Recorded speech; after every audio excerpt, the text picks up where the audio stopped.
Greetings to the members of the Wesley Guild SA. Greetings to the members of the Young Women's Mañana and all our friends on Facebook. We take this time this evening to welcome you in our program under the theme that says Nameless and Silenced Women. You recall that our presiding bishop have asked us for 7 weeks to deal with gender-based violence and to stop having fear, but to come out against this kind of abuse. And therefore today we have our guest, the General President of the Young Women's Mañana, Mrs. Ngonyama, together with the Connectional Executive. And we have our co-hosts today that I'm gonna introduce them to you, Sister Palisa and Brother Ayanda, who will be taking questions from you from home. So whatever questions you have, you may write them on our Facebook page and also WhatsApp group. They will then take them to our guests tonight. My apologies for our daily host, Sister Bani. She lost her uncle and the grandmother yesterday, and other host, our sister Ntubeko, she lost her mother. So condolences to them and their families. Come, let us pray. Egameni loyise nelunyana nelomoya ingcwele isewe inkosi yethu enguYesu Kristu, mdali wezulu nomhlaba. This time, Lord, we come before you. Our hearts, Lord, are heavy because death is all over. Anytime, Lord, we see the phone ringing, a relative is calling, you worry. Betumbilini, because you don't know ndabazini ezi azanazo. And now we remember our sisters who are now mourning their loved ones, not only them, Lord, but many in the country and in the world. But we still come to you, Lord, because you are the only God we have. Singabheka phina Thixo xa singena ubheka.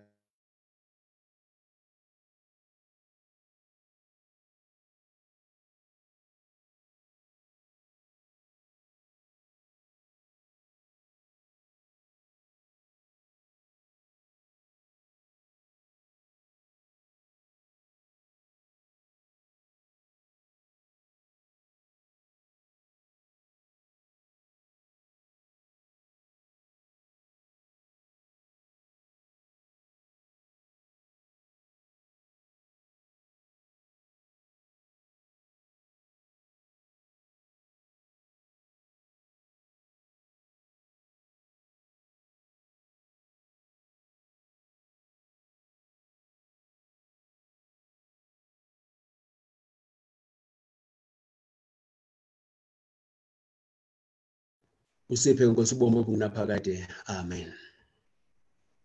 We will now hand over to the General President, who will lead us with the program of the day. And after that, she will then hand over to our co-presenters to take questions and answers. Thank you.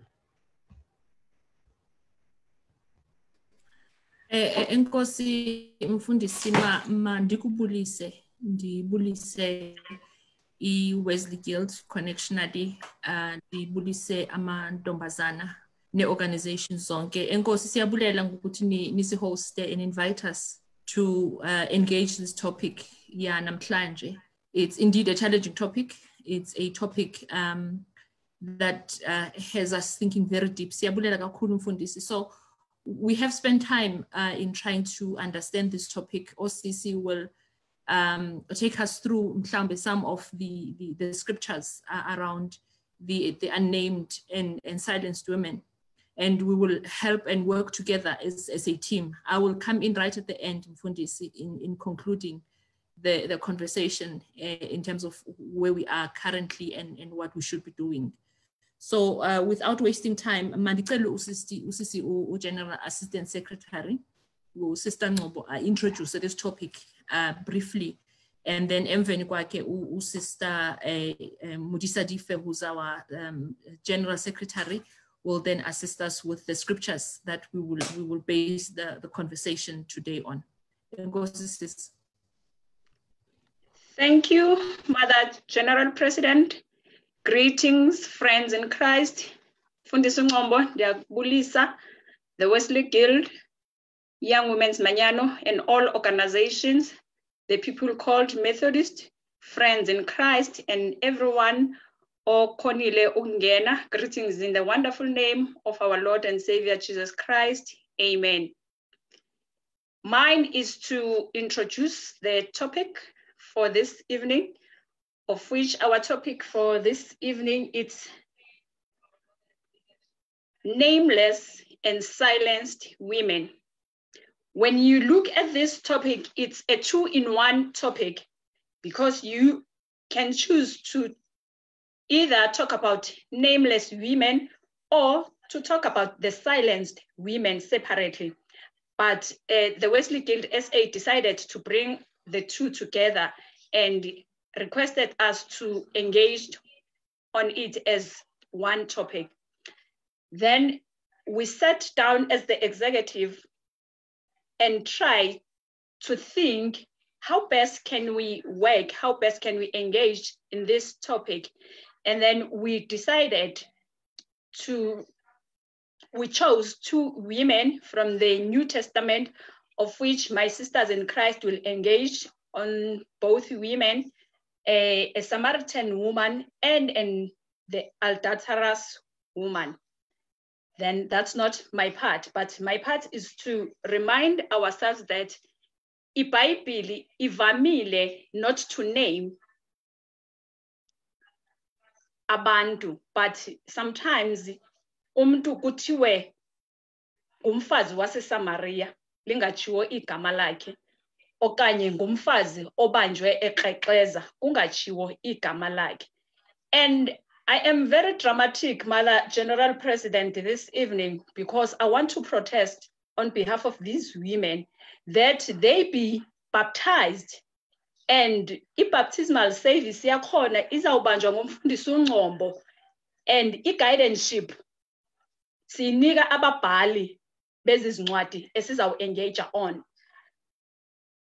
Ngimlinde esasikhathi where umfundisi uNgcombo ezothi kumzali thiya umntwana igama, and then athi umzali ngumfazi obanjwe eqeqeza, and then athi umfundisi uNgcombo mfazi obanjwe eqeqeza siyakubhaptiza egameni loyise nelonyana nelomoya oyingcwele. Ibandla lithe ekugqibeleni amen, livuma into yokokuba makabhaptizwe umfazi obanjwe eqeqeza.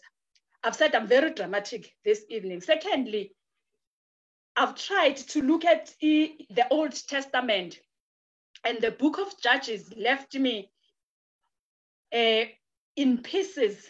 The book of Judges, chapter 11, the very first verse, it says, I want to read it in isiZulu. uJeftha wakwaGiliyadi wayeyiqhawe elinamandla, wayeyindodana yesifebe.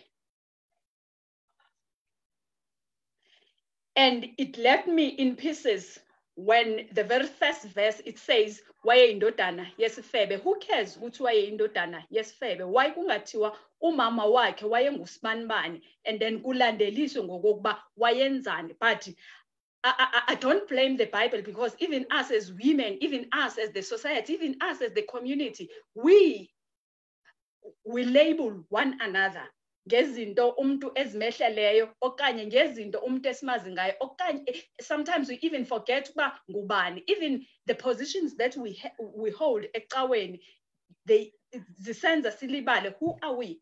For instance, you'll find that ukuthi my name is Unhlanhla Yezibusiso, but some of the people, they don't know my name. They know ba General Assistant Secretary. And iBhayibheli nalo livamile, as I've engaged on that one. But that's not for me to engage on. Mine was just to introduce the topic and request that these women be baptized in the name of the Father, the Son, and the Holy Spirit. And not only be baptized, even be confirmed as full members of the Methodist Church. And my argument is that these women are us. These women are young women. These women are women of organization, women in our church, women in our society, women in other denominations. These women are no strangers, but ngabantu esibaziyo, ngabantu esiphila nabo, whom we just decided not to name them. Yes, other sources, they do provide amagama wabo when you dig deep about iBhayibheli or the scriptures that we are about to engage on, as babizanga ngamagama. I'm hoping, Mama President, I've done my part to introduce the topic, the nameless and silenced women. Thank you, Mama. Nkosi Sisi, Sis General Secretary will just then read the scriptures that we are going to focus on in this conversation. Mfundisi asizushumayela ngoba we are engaging and talking about things that we need to talk about. So we will engage the topic and hopefully we'll take the questions then and open the debate at the end of the session. So Sister Modisa Tife, Murwesi Utlarabala di Palutza Natsepeti. Thank you, sis. Thank you, Ma'am General President Reverend Ngombo, the whole Connectional Executive Yabarwezana, the viewers at home. I greet you this evening in the name of the Father, the Son, and the Holy Spirit. Amen. Let us find our first scripture reading from the book of John, chapter 4, verses 1 to 20. Jesus talks with a Samaritan woman. The Pharisees heard that Jesus was gaining and baptizing more disciples than John, although in fact it was not Jesus who baptized, but his disciples. When the Lord learned of this, he left Judea and went back once more to Galilee. Now he had to go through Samaria. So he came to a town in Samaria called Sychar, near the plot of ground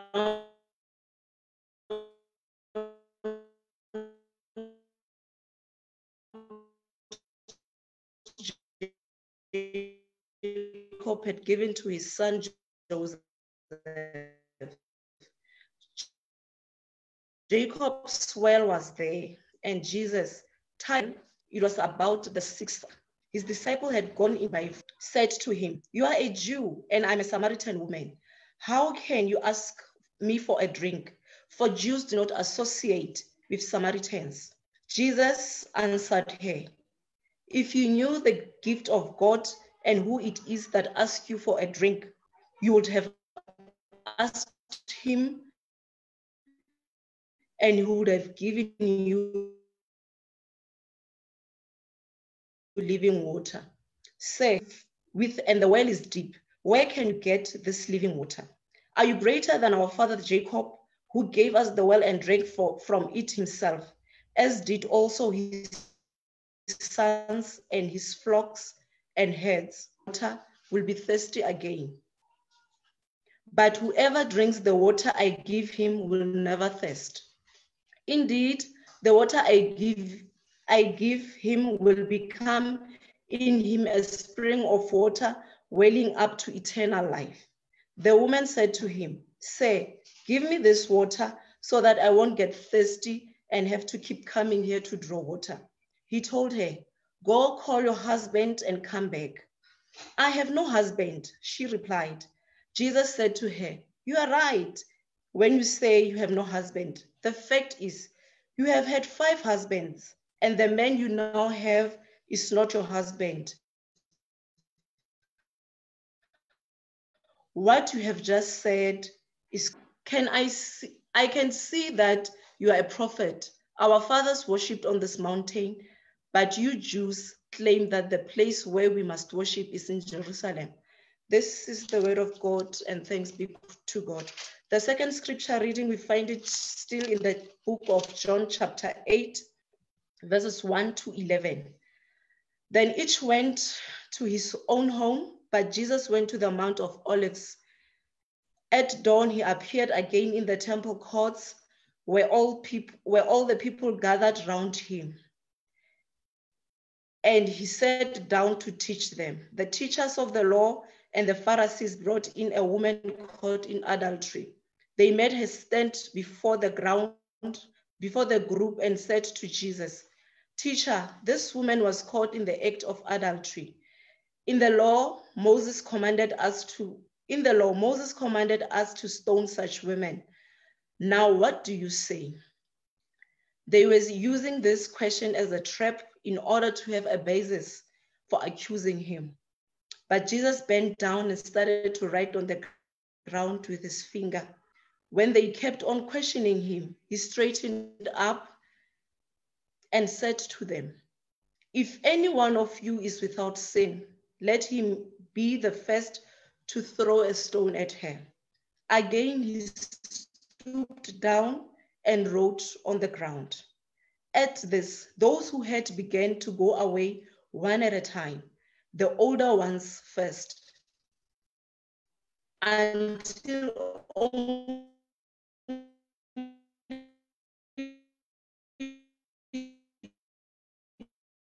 Jesus was left with the whip and asked her, "Woman, neither do I condemn you." Jesus declared, "Go now and live your life of sin." This is the word of God, and thanks be to God. Thank you, Madam General President. Amen, siyabulela kakhulu. General Vice will help us understand the situation of the Samaritan woman and basifunda ntoni phayana. Following her immediately, General CCS, and then I will come in right at the end after they have engaged us on that topic. Enkosi Vice.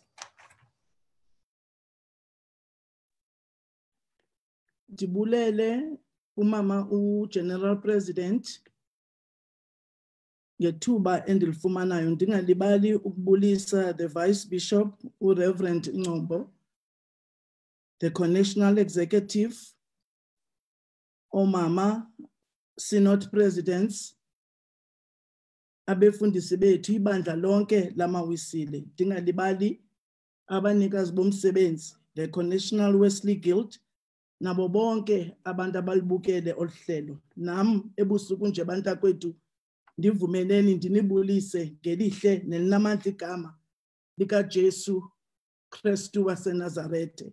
Amen. Phansi komgomo we-connection othi affirming our calling, molded for tomorrow, nomgomo ka-presiding othi freedom from violence and fear.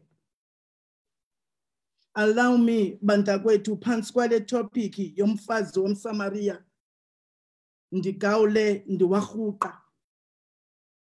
Ndiqale ngokwenjenje mama uGeneral.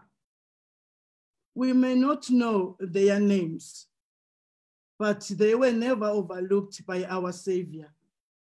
He knew each of their unique stories, just as he knows each of us intimately and affectionately, and calls us his beloved. The story of the Samaritan woman is the true reflection that when God has selected you, it doesn't matter who else has rejected or neglected you. God's favor outweighs all opposition. Today's topic opens with Jesus sitting beside the well of Jacob in the town of Samaria called Sychar. When the Samaritan woman approaches the well to draw some water, Jesus asks her a head-turning question. Will you give me a drink? That is John 4, verses 7. Jesus knows this woman by name, but to her, he is a complete stranger. Not only was he a stranger, she realized that he was a Jewish man, which made her wonder why he spoke to her at all. You are a Jew, and I am a Samaritan woman. How can you ask me for a drink? That was her response. John 4, verses 9. The fact that Jesus spoke not only a woman, but a Samaritan woman let her know one thing: she was seen. We, at times, also felt invisible, whether in a crowd or within the walls of our homes. We can know without a doubt that our God sees us. He sees our pain, every tear we cry, and hears every prayer on the throne of the grace. The Samaritan woman was not only seen by Jesus, she was known. Jesus quickly moved from being a stranger in the eyes of this woman to a divine prophet when he spoke of the fact that the person she was living with was not her husband. That is John 4, verses 17 to 18. Sir, the woman said, I can see that you are a prophet. John 4, verses 19. Although Jesus shared the specific details about the personal life, she was never condemned, and never or neither are we. That is why Paul said in Romans 8, verses 1, therefore, there is no condemnation for those who are in Christ Jesus. Jesus knows our past. He knows our shortcomings and mistakes. He knows all about the poor choices that we have made in life. He knows every thought, good, bad, and ugly. Yet he does not reject nor brush us to the side. Instead, he offers us, as he did to the Samaritan woman, living water that washes away our sins and makes us clean and whole. Jesus answered her, if you knew the gift of God and who it is that asks for a drink, you would have asked him, and he would have given you living water. That is John chapter 4, verses 10. This unnamed woman went to the well to draw water, but instead, the Savior drew her to himself. The Samaritan woman was seen, known, and also loved. Jesus loved this woman enough to meet her where she was thirsty, at the edge of the well. He loved her enough to offer her living water that would quench her dry soul. Jesus loved us and the entire world enough to taste death so that we can taste from the well of his refreshing well of life. The Samaritan came to the well to draw water. When she left, her soul was overflowing with the love of God. When she went to the well, Jesus was a stranger. When she left, he was a savior. Though her name is not mentioned in the passage, it is clear that Jesus summoned her into the kingdom, where her name is written into the book of life. That is Revelations 21, verses 27. The same is true for us. We are seen, we are known, and deeply loved. We never forget that he calls us by name, and may our souls be forever filled to the brim with the sweet, sparkling water of eternal life. Everyone who drinks this water will be thirsty again, but whoever drinks the water I give them will never thirst. Indeed, the water I give them will become in them a spring of water welling up the eternal life. That is John 4, verses 13 to 14.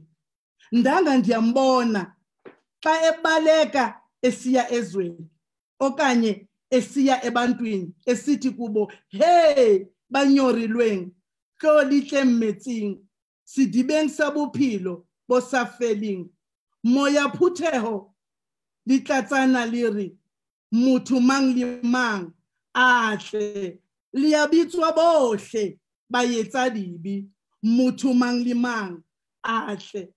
And as we are celebrating Women's Month, may we test positive for faith, keep our distance from doubt, isolate ourselves from fear. Let us trust in God through all, because the concentration from the Master himself helps. This is a beautiful reminder that when we feel nameless, we are seen, known, and loved by our Heavenly Father. Amen.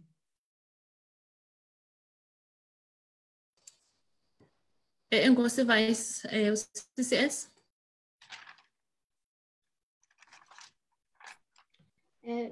Let me take this opportunity to thank the Almighty Lord to carry me throughout this day. Greetings to our host, Rev Ngombo, Wesley Guild, South Africa, Mama GP, and the entire Connectional Executive Committee. Viewers who are watching, I greet you all in the wonderful name of our Lord and Savior. Amen. Thapameng ya letsatsi re kopana le mantswe Bibileng e halalelang bukeng ya Johanne. Ke qolla temana ya boraro ho ya ho ya bone. Jesu a ya thabeng ya mehlware. Ya re ka meso a theohela tempeleng. Batho ba tla ho yena ba dula a ba ruta. While he was teaching, his enemies bring a clear challenge to embarrass Jesus. The teachers and the Pharisees brought a woman caught in adultery and said to Jesus, this woman was caught in the act of adultery. The law of Moses commands us to stone this woman. Now, what do you say? It's a question. They continue asking Jesus to have basis of accusing this woman. Yaba Jesu ure hobona ya sinang sebe ankelejwe ale agele ho yena. Umpetesho wamawisile uyasicelela ngokuba izigcitho zami ndizazi isono sam sisebisweni bam futhi. Hobane ke tseba ditlolo tsaka sebe saka sepelaka ka mehla. Regardless of what we have or haven't done, the unnamed adulterous woman reminds us of the most hidden parts of ourselves. It reveals our desperate need for absolution and unshakable reality of grace. Male violence against women is at shocking level in South Africa. Forgiveness and passion in this situation of gender-based violence is needed. The consequences of gender-based violence on women and girls killed by men is caught in the act of adultery. The pandemic is making life even harder for the gender-based violence. 1 in 3 women in the world experience physical or sexual violence in her lifetime. I quote, imagine that someone you loved, your sister, your friend, your daughter, was in her place. In the act of adultery, an angry mob of religious men storm in your bedroom to drag you and take you to the temple and make you stand before Jesus Christ. And a crowd of people at the church ashamed, and you look at the ground as the shocked crowd looks at you humiliated without excuse. From this scenario, we need to learn that judge yourself before you judge anyone else. Jesus did not punish you, but he was punished for you. When all is said and done, it will be you and Jesus. I conclude with a hymn number of Xhosa. Ndizixela phambi kwakho zonke iinkohlakalo zam. Ndiwe enyaweni zakho ekuthandazeni wam. In Jesus' name, amen. Enkosi CCS Novice.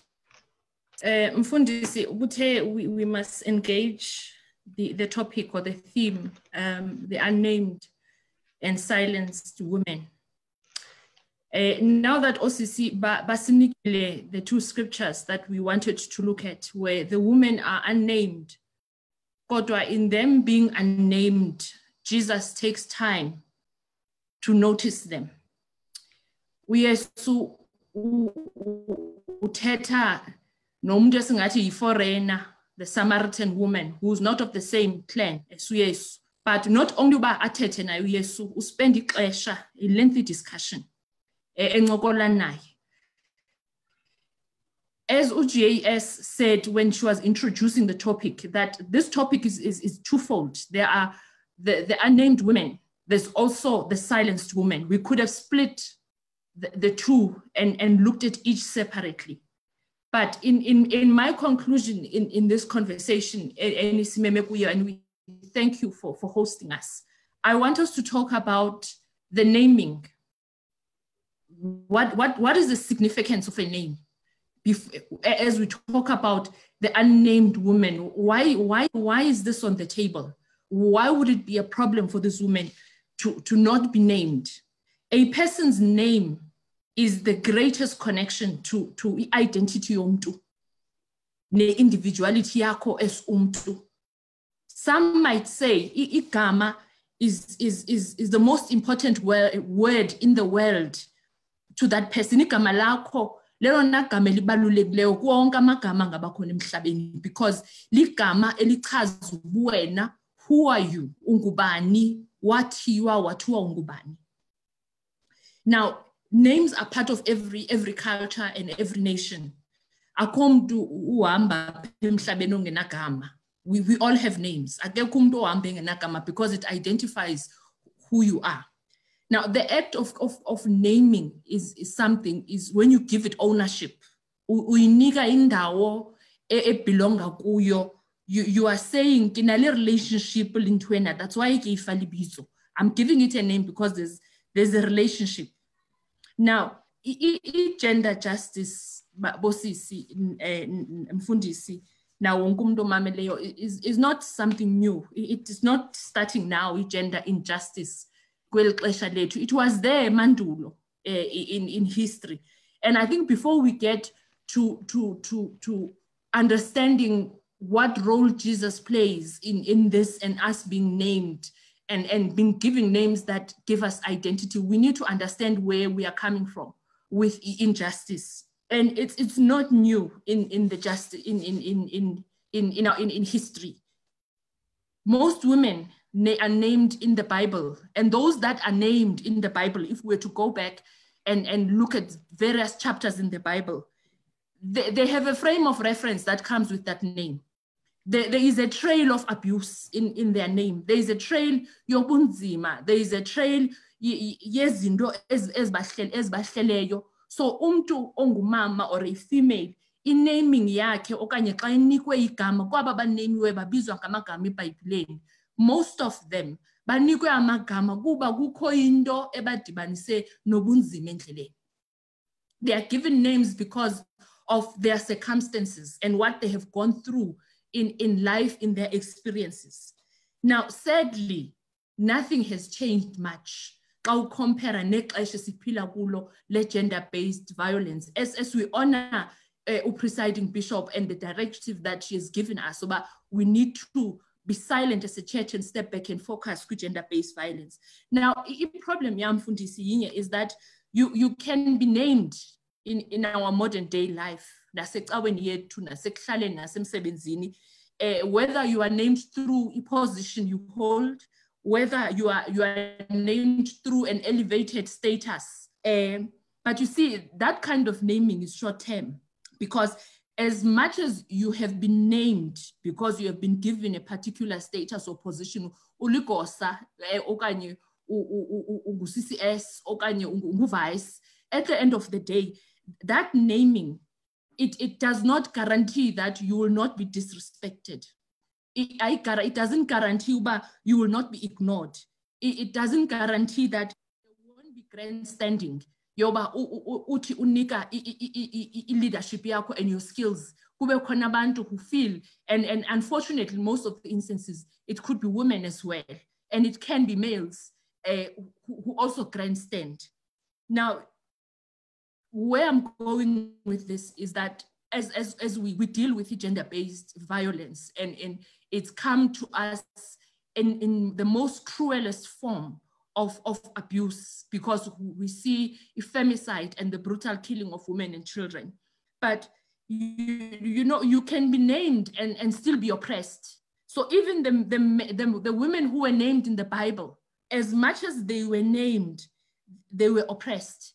And in modern day society, you can still be named, you can be placed on the leadership table, you can be as skilled as you are in your corporate or work environment. In your family, you could be the one or in Ntombazana. And as we see, it's no secret that amakhaya amaninzi in this day who are able to bear in all shoulders the whole family.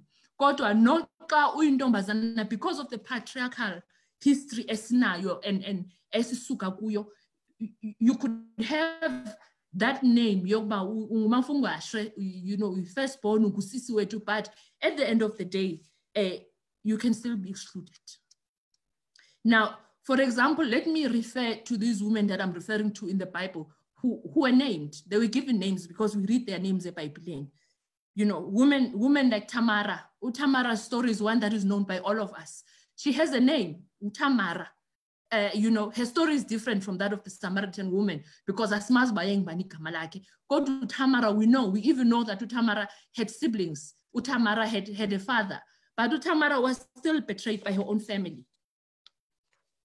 Now, so and some of the women who were named in the Bible that we read about, in engaging this topic, I struggle at times to make sense of why is it that we know certain things about these women. Let's take Delilah Mfundisi. Delilah simazi ngokuthi she's this woman who did Samson in. Kwinto ayenzayo wrong. Asimazi ngento enhle avela ngayo uDelilah. Then there is uJezebel. uJezebel waziwa ngento embi. Surely uJezebel cannot just have been the Jezebel that is spoken about a Bible. So why is it that we don't know anything positive about them? Now, the self-destruction that happens in our spaces cannot be ignored any longer.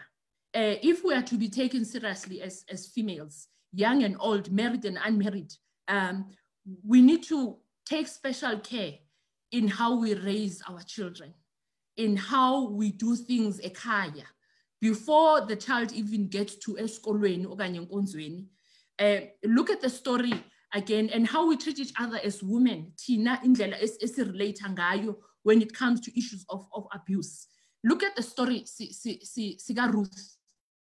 When you take Ruth was convinced by her own mother-in-law uba makathandane okanye be in a relationship no Boaz, uBoaz lo wabavulela insimi ukuthi baze batye. So uRuth nomolokazana wakhe sibazi because of the circumstance of poverty. And we cannot ignore the fact that most of the women that we see today stuck in relationships, stuck in homes that are dysfunctional, is because of the unequal distribution of financial means, the unequal distribution of economies between a female and a male. Even now in our corporate spaces, you find that there is a woman who is equally qualified, but in terms of what they earn or their benefits, those hairs would be less than they would be for a man. Now, so where I was going in with this is that, as women, we must also be vigilant and be aware of our surroundings and circumstances, because umalokazana kaRuth ends up in this predicament of having to, and I'll use that word, of having to prostitute herself because influencer ngumamazala wakhe. So nathi somehow, somewhere, in some of the issues that we face is a gender-based violence, there is a woman that is a facilitator or a conduit that makes this plan succeed. So we need to also open our eyes to that. Now, a topic, we are looking at the unnamed and silenced women. And what do we learn from the experiences Zaba Mama and these women and their experiences with Jesus? Let's focus on the worth of a name, because once you are given a name, something changes. We can identify you.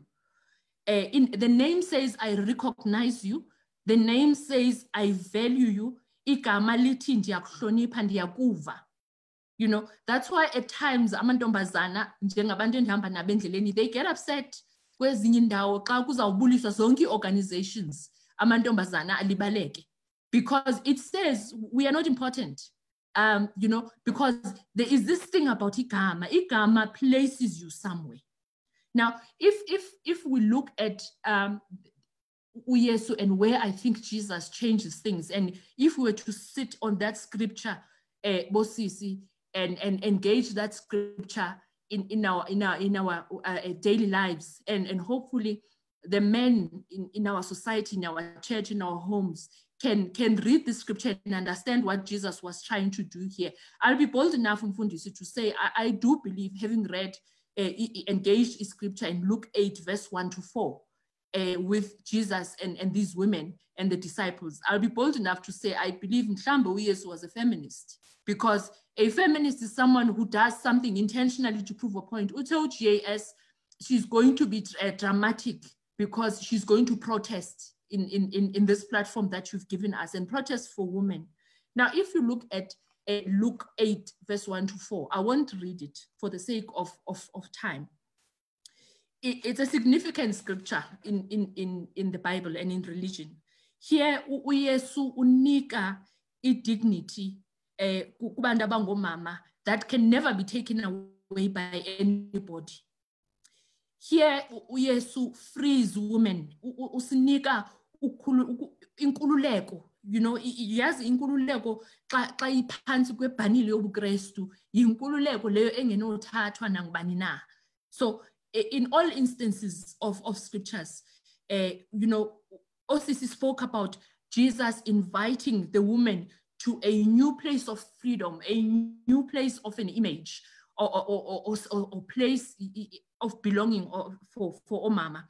So Jesus refuses in scripture, if we go back, so in all instances where he deals with women, he refuses to treat women as inferior. Jesus defies the norm.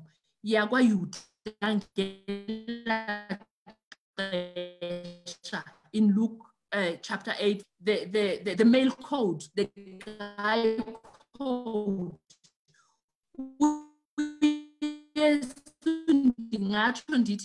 He did not become aware, even though someone may know, a male may know, this male is doing this female, and is wrong. Females, we need to develop a female code as to survive some of these atrocities. So Uyesu defies that male code by having disciples who are women. Uyesu, as he goes from village to village, there are men there. What I like about this scripture is that the men are not named. The men, their names are not mentioned, but the women are named. And there's 3 women that are named there. And, he does not only acknowledge them, Uyesu, and he takes them with as disciples to facilitate ministry. And in taking them with, he does not just keep them in the confines of a synagogue, but he takes them to do discipleship outside of the confines of the synagogue. The men are not named, and the women are Umeri Wasemagadala. That is that woman the other woman that goes with Uyesu as a disciple, Johanna, Inkoskazi Yegosa, Elia Gosa Liga Herode. The other woman is Susanna. So these women are are critical to the mission uYesu afuna ukuyenza. And that is the Christ that I believe I serve. In him, women are part of the discipleship. They are a crucial part, yes, success, yes, discipleship. In him, women are key in discipleship. So uYesu refuses to view women as unclean. Remember, kwaYuda, women would be kept in the outer courts. They would not even come near ingcwele or where the big guns are. Abafazi or females were always kept in the outer courts. But uYesu refuses to say these women cannot. You know, he refuses to say women are unclean. Now, at the end, when we get to the crucifixion, women were there. I'm trying to move to a point of saying that we cannot say women do not matter, or gender, a woman could be abused because of their gender, and our gender is seen as inferior. Because yes, we were never inferior. Women were never inferior. Now at the crucifixion, the women were there. If I can put it that way, because the people who were left there were women. And when we guess who were the disciples who were there in Ngcwabeni, on the third day, it was women who were the disciples who witnessed firsthand the resurrection. So you see, society and community and church and inside our homes we need to accept and appreciate that women have a special place. Yes. If we can be trusted with running a school or running a business or raising children, you know, I fail to understand, but uYesu wasinika kanjani the capability of mothering, the capability of nurturing, because those are key components of a female that uYesu has entrusted females with. Now, another person who instructs men to respect women is uPetros, when he says, husband, be considerate and treat your wives with respect as co-heirs of the gracious gift of life found in Jesus. Fathers must model for their sons how a real man treats a woman. He does that by example, by the way he treats his mother, by the way he treats his wife, by the way he treats his sisters, by the way a man treats his daughter. You are modeling how your sons should act. You know, when we look at our society today, some of the things that may have gone wrong in modern day is how young boys have seen, or maybe the lack of positive models in their life. How a man treats his colleagues defines what kind of man that person is. You cannot have a man who treats colleagues who are female as inferior and expect engqondweni yakho uba la muntu xa efika ekhaya uba ngutata who treats his wife with respect and dignity. So we need to challenge the patriarchal and masculine tendencies that have stuck with us from the age of uYesu to now, where there's still a patriarchy, even in younger ages, where you find that males feel entitled and know and think they can control a woman, not only by controlling umzimba wakho, but they want to control your emotions, control your finances, control your happiness. You hear of women saying, you know, when people can't even live their own lives because there's this masculine power that is controlling everything that you do. That's not what Jesus intended. Surely that is not what Jesus would have intended for women to live under that space. Now, it starts at home, as I've said, how you raise your children at home equally. Because if children are raised differently in the home setting, you are teaching the one that they are superior and the one cannot do certain things because they don't belong in that class. Freedom was granted to women by Jesus, as we see in Luke 8, as we see in the Samaritan woman, as we see in the adulterous woman, and all these women that we've quoted, you know, freedom was granted. But we need to be very sure when you are receiving a name and given a name, don't always be convinced that being given a name will assure uba uzawuhlonipheka and you will be granted the respect that you deserve. Because a name can just be given. Ngamanye amaxesha umuntu uyanikwa igama just to silence them. Now, gender-based violence, as we engage on the topic under that theme, gender-based violence is not only abuse on the other gender, because it can be either way. You know, what changes now is that the significance is on the abuse of women by men. But each gender-based violence is not only a crime, but it is a sin. Having explored these scriptures, it is a sin because we are defying what Jesus had intended when men and women were created equally. Through Jesus, through Yesu, women are given a God-given dignity.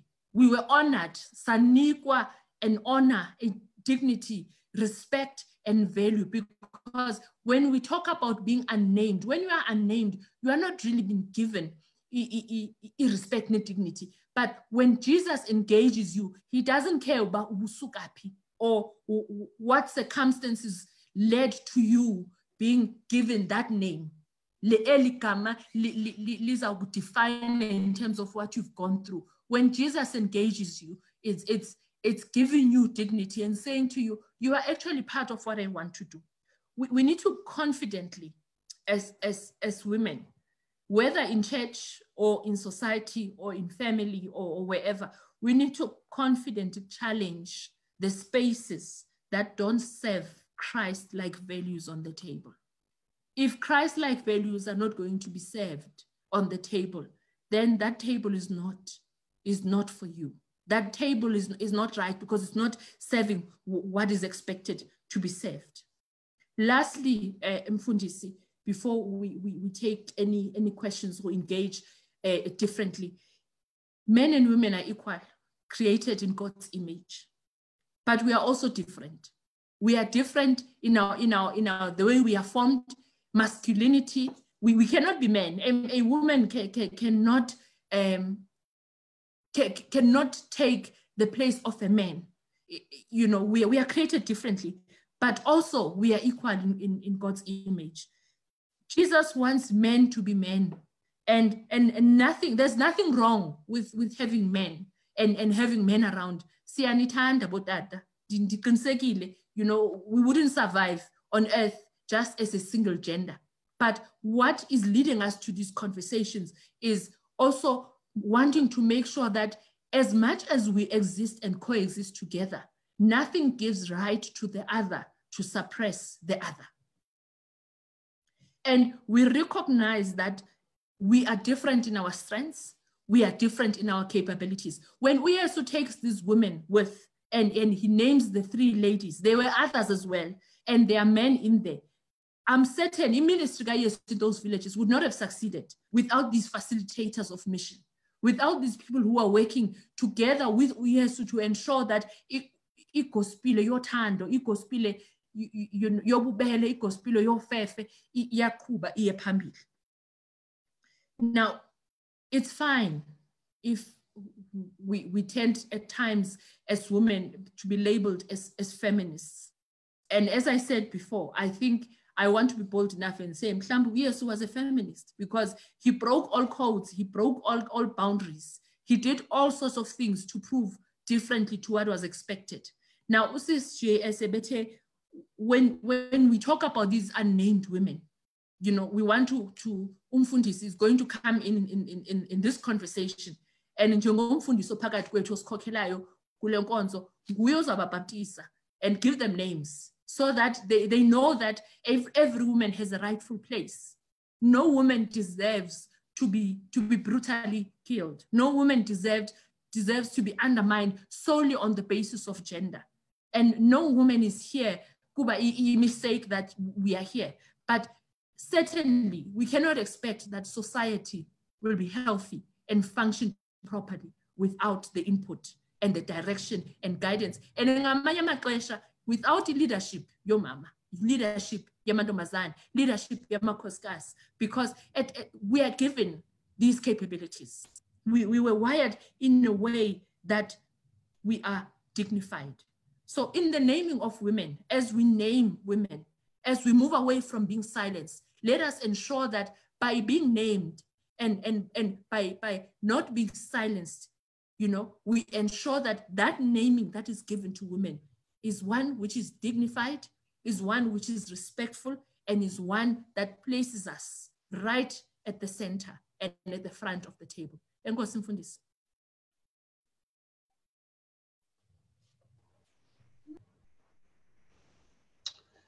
Thank you very much, General President and the executive members.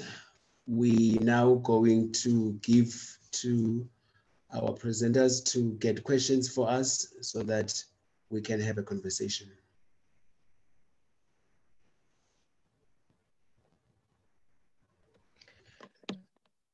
Mandi Kalendi Bulise to our host Mfundisi Ungcobo, Mama GP of the Young Women's Manyano and the executive, and my co-presenter for this evening, Kamenge Kamaloeli Senelonyana Nelomoyo Ingwele Molweni Bazali. It is an honor, firstly, to be amongst Osisibetu, and also there is a poem that I want to preface before that I give inputs okanye questions as corner upper in the group. That while I was listening to the conversation and when I was in preparation for today, I came across this poem by Sasha.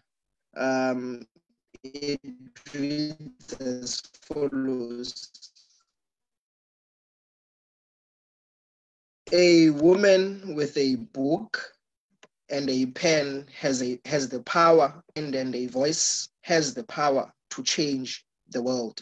That spoke very much kum, and and the teta kakulu in terms of the liberation of women in Gelkesha, loba COVID-19 gender-based violence inyuke kakhulu, and it's not something that eqala ukwenzeka or it's something new esiyothukayo, but one, and we are respecting the call of the presiding bishop to have these conversations as the MCSA.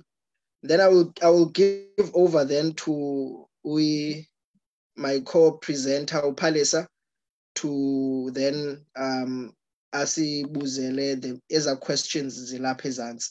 Thank you. Thank you, Brother Ayanda. Ke rata ho kadima ditumediso tse ileng hore di se di entswe. Mine is not a lot, and from the interactions that we have had on the Facebook page, it's more of comments than questions.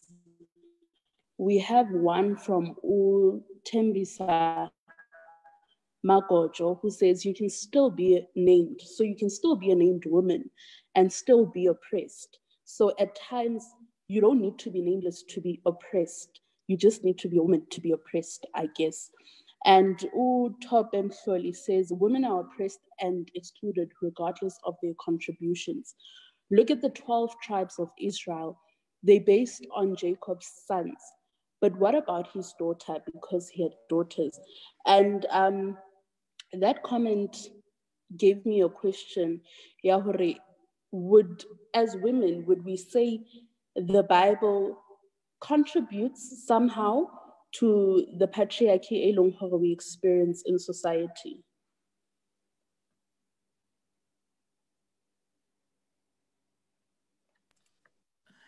I think to respond to that, we can say yes, the Bible contributes in many ways. And I think probably it was the times it was written, but it contributes to patriarchy. You know, it contributes to the age-old patriarchal way of doing things, of oppressing women, where a woman, you know, there was a belief that a woman is belongs at home, a woman belongs in the kitchen. That has changed, and it's going to change significantly, you know.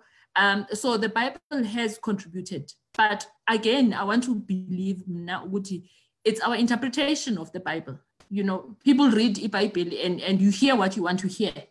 You know, we can take a scripture, we'll all read it differently because it serves our purpose, and we just need to be true to what the intent and purpose of those scriptures were. But yes, I think history has been that society is patriarchal. You know, you can be a girl child, a kaya amongst abantwana bangabafana, you know, and I'll speak specifically about my experiences where you are brought up with boys and uyintombazana wedwa, but because uyintombazana, there are certain things excludwa kuzo, you know, and ultimately in life you realize, but actually I'm actually carrying all of these men, ndintombazana ndinjalo, and at the end of the day you keep being reminded that kanene wena you are a female, you don't matter. So the Bible has contributed in how society has raised us. I don't know if the other ladies would want to add to that comment.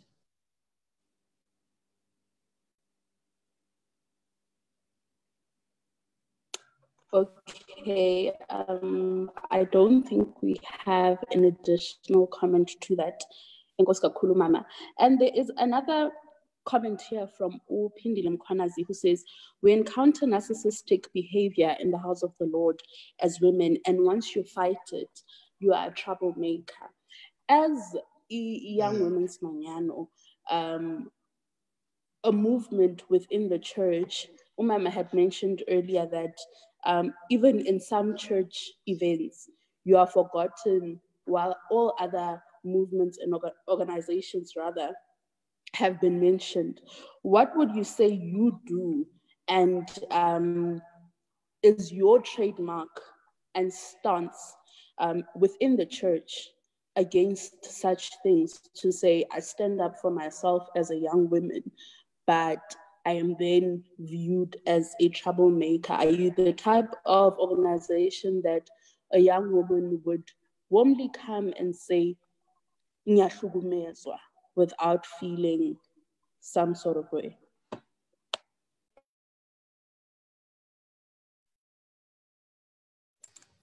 I'll allow Sissy to engage you on this one.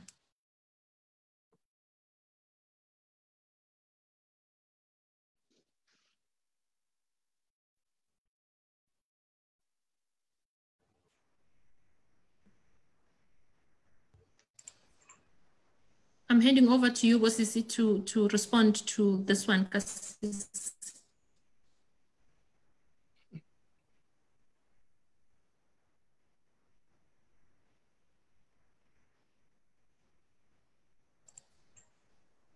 All right, can you assist us, or Sis Julie or Vice, on the question here, Young Women's Manyano? Thank you, Mama. I think sometimes what happens, maybe it's how sometimes you retaliate when that has happened to you. Your attitude towards maybe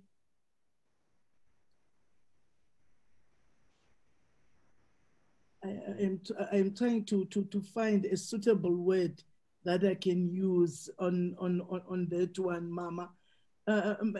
I can say Nkonzo has always been like that. That is why sometimes you will find that most of the people say the gender-based violence is in our doorsteps.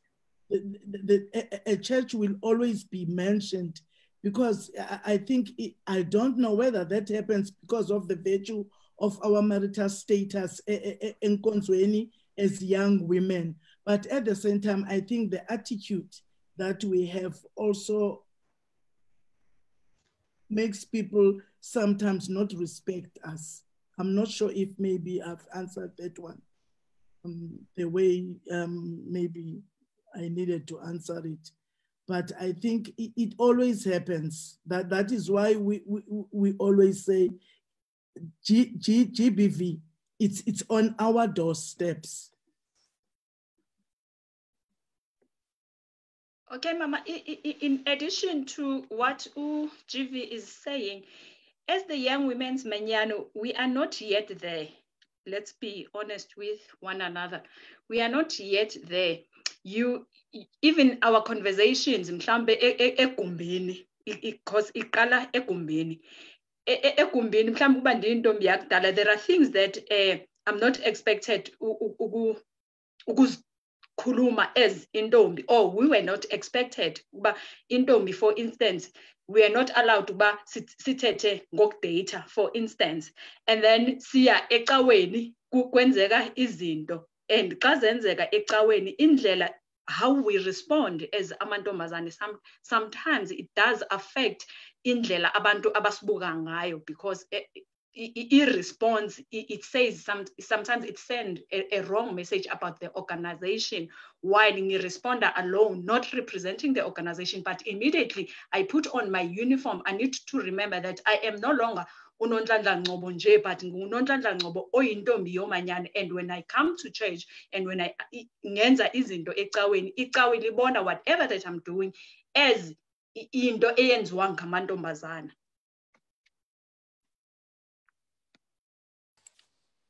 Thank you.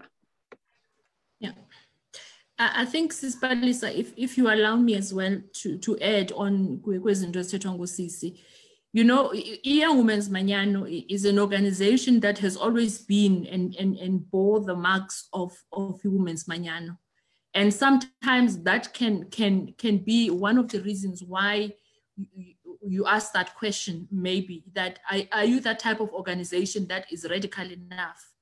Is it that organization where one can come in and say, I feel this way? You know, so the organization is evolving. I want to believe that Umayela Mantombazana is in an evolution of you know, opening doors and shattering the ceilings that have always been placed in terms of how certain things are engaged. You know, and I'm able to say that confidently as someone who has been a member of this organization as a young person. And at that time, I had OCC who were much older, you know, in the organization. And you are confined because as a young person at that time, and you are radical in other spaces, in your campus life, in your other life, you are very radical and you take issues on. But once you come in Manyano and you come into a Manyano that tames you, you know, and suppresses some of those things that you would have done differently in another environment. So I think it is an evolving organization. I want to believe that the organization that has enabled platforms for amantombazana to engage and take on issues that are you know, an injustice to a young person, to a young woman's Manyano member. You know, what you, Usisi mentioned in that comment that you received, Yoba, you know, you are seen as being a difficult person when you question things. Yes, maybe it has to do with how you do it and you know, how you handle the questioning of those things. But at the same time, I think we need to allow the space for amantombazana and for females in general to own their space. You know, let me be political. In any congregation, the majority of membership that you find there are women. They are females. Majority of membership in most of our churches, you know, so it boggles my mind and it ends up to understand that if we have a majority in this congregation in Ngomama, why is it that we only have a makosa and amadoda? Who elects la makosa? It's the females, you know, because that patriarchal a notion okuthi we can only be led better if we are led by a man solely because they are male is something that was ingrained somehow kuti as females. And until we break that barrier, until we break that and we move away from what what has been engraved in our minds, then we'll be able and capable to see leadership in a woman.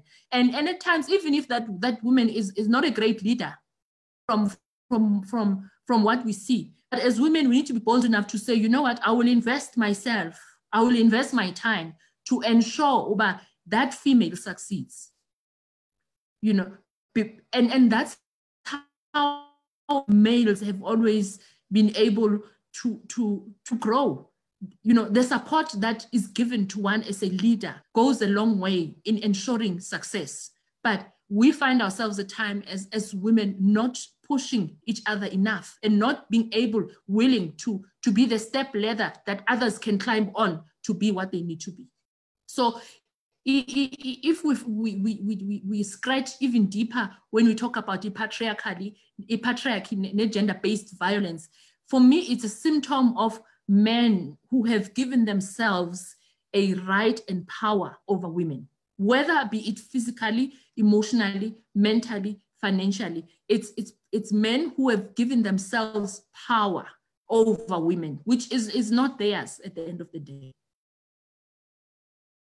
And what's this? Thank you, Mamu GP and the executive. There are observations that in Okanye, things that I would like to put to the panel as the conversation comes, because zikhona izinto ezimane ezibhalwa apha egroupini apha ku live. Now, as we are in a platform that covers not only members of the MCSA, but the general population into the streets of Facebook. For someone who does not know what is a Young Women's Manyano, I would like to put to you, you and your panel, Mamu GP, on the spot in this question, Yoguti, what is the role of Young Women's Manyano in molding and shaping women who stands up and claim their humanness? I'm saying humanness because as a human being, kunyanzelekile ukuba ube nalo igama. So as isithi a topic that we have today, it says nameless and silenced. So what is the role of the Young Women's Manyalo within the MCSA in shaping and molding abantu abatsha okanye abantu abangosisi to stand up and claim their rightful place in the church and in society? Because we know whatever that we are learning in the church, we have to do it into the secular world, because asiphili within the confines okanye the four halls of the church. So siyaphuma ngapha ecaweni. So yintoni le okanye what is the role of Young Women's Manyalo in that respect? It's not put to you, Mamu GP alone, but the panel as well. Zikhona nezinye. I'm not sure if I should proceed in that fashion of asking these questions okanye ndenze one by one. I think you can just ask all of them, so that we can get ourselves ready. Okay. I think you have noted the first one. Then the second one is patriarchy, as you have been saying. It's been coming up in terms of gender-based violence. Patriarchy is linked with gender-based violence. How has patriarchy affected the development of women within the church and the outside world in terms of leadership? So how has that affected women in terms of leadership? Ayokugqibela from my side is you have touched on something when you named it, Uguti, you were being bold and saying Uguti Uyesu was a feminist. I would like to consider I know I would be bashed for this. I would like to consider Young Women's Mañana as a feminist organization, because it's a organization with women or females. So, and when you are saying ukuthi, whenever kuko church events, other organizations would be called out, guild, amadodana, LPA, and everyone, and then organization yamantombazana left out. Then and that frustrates abantu abangosisi. So what is your role in making sure that there is equality within the MCSA in terms of equal standing of the organizations? Yeah, I think I should stop right there. Thanks.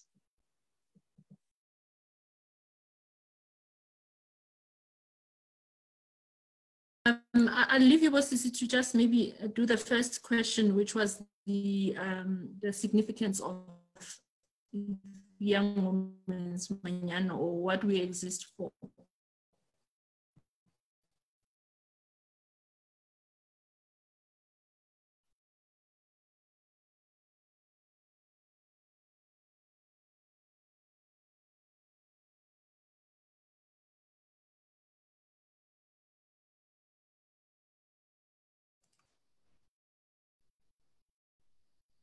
Hi.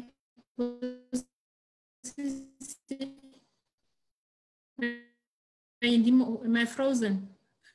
The first question was, what is the organization? I think let's start, and this is they can add. You know, imperatives they too are quite who we are, but let me talk about the current term and what our main focus areas are. Mostly we have four. One is the empowerment of young women, and we have gender-based violence as a top item on our agenda in terms of where our focus is. See, in this term of Office Sikuyo, in educating women and Junior Mañana around issues of gender-based violence by capacitating, by educating, by equipping and challenging the status quo. So GBV is one of those. Empowerment is one of the other focus areas that is as an empowering young women, not only economically, but of doing things and opening spaces and opening up doors for young women, you know, to lead. And so some of the imperatives are what are the drivers of the current executive in moving forward. So I'll hand over OCC to why is I think that position put.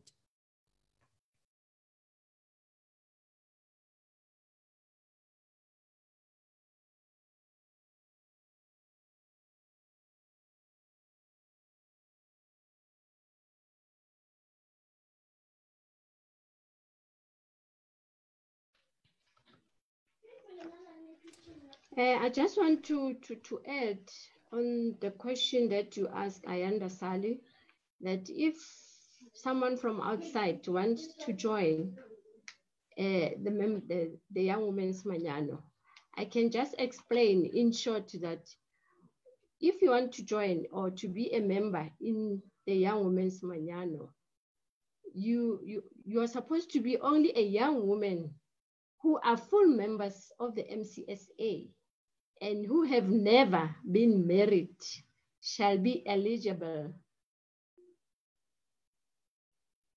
for membership of the Young Women's Mañana and shall keep the rules of the Young Women's Mañana. Thank you.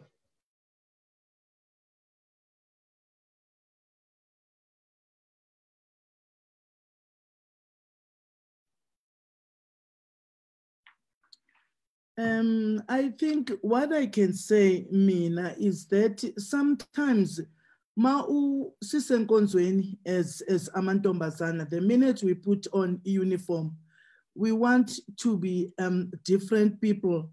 And asifuni ubonakala ngokungathi we are radicals. Even if siyabona into bana treatment is not fair. I think that is one of the mistake that we do as young women. And I think what needs to happen now going forward, we need to hit whatever problem esihlangabezana nayo head on and be able to put things on the table. What is it that we are happy about and not happy about? Whether kusenkonzweni, as long as we are keeping quiet, because I think our problem most of the time is keeping quiet and saying we are at church, so we don't need to argue. I think for argument's sake, I can say we need to argue and stand up for ourselves as an organization, so that if we are not treated fairly, we need to stand up for ourselves going forward.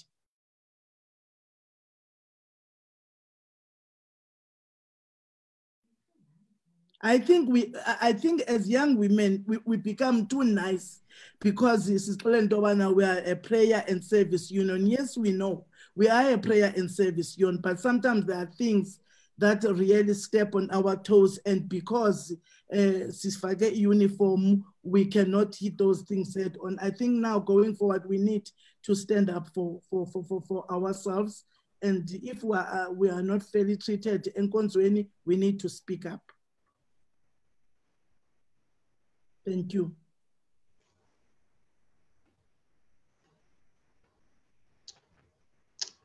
Thank you, GP, and thank you, members of the executive, and thank you to our presenters. I wish this conversation can continue, but bayabati ixesha luchaba, and time is our greatest enemy. We have exceeded by 30 minutes our normal and daily program, but we really want to thank you for making time. And Nhlanhla, I've heard what you said, and we will name the child. And that child will have a name that will be meaningful. Thank you very much, President, for reminding us about the importance of the name. And that even though people are nameless, but their stories are powerful and profound. We will support any kind of initiative that is done by the women's organization to empower even the Junior Manyano, the Milk Guild or Rosette, to ensure that we raise a better generation as we go along. So we appreciate your time.